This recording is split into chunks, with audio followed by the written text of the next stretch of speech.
അന്താരാഷ്ട്ര ഡോക്ടേഴ്സ് ദിനത്തിന്റെ ഭാഗമായാണ് തവനൂർ പ്രതീക്ഷാ ഭവനിലെ അന്തേവാസികൾ കുറ്റിപ്പുറം ഗവൺമെന്റ് താലൂക്ക് ആശുപത്രിയിലെത്തിയത്. ജീവൻ കാക്കുന്ന കാവൽ മാലാഖമാരായ ഡോക്ടർമാരുടെ സേവനങ്ങളെ ആദരിക്കുന്നതിനായാണ് അന്തേവാസികൾ കുറ്റിപ്പുറം താലൂക്ക് ആശുപത്രിയിലെത്തിയത്. ആശുപത്രി മെഡിക്കൽ ഓഫീസർ ഡോക്ടർ നിഷയുടെയും മറ്റു ഡോക്ടർമാരുടെയും ജീവനക്കാരുടെയും നേതൃത്വത്തിൽ അന്തേവാസികളെ ഹൃദ്യമായി സ്വീകരിച്ചു. മെഡിക്കൽ ഓഫീസർ ഡോക്ടർ നിഷ ഉൾപ്പെടെയുള്ള ഡോക്ടർമാർക്ക് പ്രതീക്ഷാ ഭവന്റെ ഭാഗമായി ഉപഹാരങ്ങളും സമ്മാനിച്ചു. ആശുപത്രി ജീവനക്കാരുടെ സ്വീകരണം പ്രതീക്ഷാ ഭവൻ അന്തേവാസികളിൽ ഏറെ സന്തോഷമുളവാക്കി. സന്ദർശനത്തിനിടെ പ്രതീക്ഷാ ഭവനിലെ പ്രവർത്തനങ്ങളെക്കുറിച്ചും അവിടെ ലഭ്യമാക്കുന്ന വിവിധ സേവനങ്ങളെക്കുറിച്ചും പ്രതിനിധികൾ വിശദീകരിച്ചു. 18 വയസ്സിന് മുകളിലുള്ള ഭിന്നശേഷിക്കാർക്ക് വിവിധ സേവനങ്ങൾ നൽകിവരുന്ന സ്ഥാപനമാണ് പ്രതീക്ഷാ ഭവൻ. അന്തേവാസികളുടെ ശാരീരികവും മാനസികവും സാമൂഹികവുമായ വികസനം ലക്ഷ്യമിട്ട് ജിംനേഷ്യം, യോഗ പരിശീലനം, സ്പെഷ്യൽ എഡ്യൂക്കേഷൻ അധ്യാപകരുടെ സേവനം തുടങ്ങി വിവിധ പുനരധിവാസ സൗകര്യങ്ങൾ സ്ഥാപനത്തിൽ ലഭ്യമാക്കിയിട്ടുണ്ട്.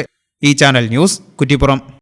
KSFE വളാഞ്ചേരി ബ്രാഞ്ചിൽ ഉടൻ ആരംഭിക്കുന്നു 100 മാസ ചിട്ടി. 25 ലക്ഷം രൂപയുടെ ചിട്ടി.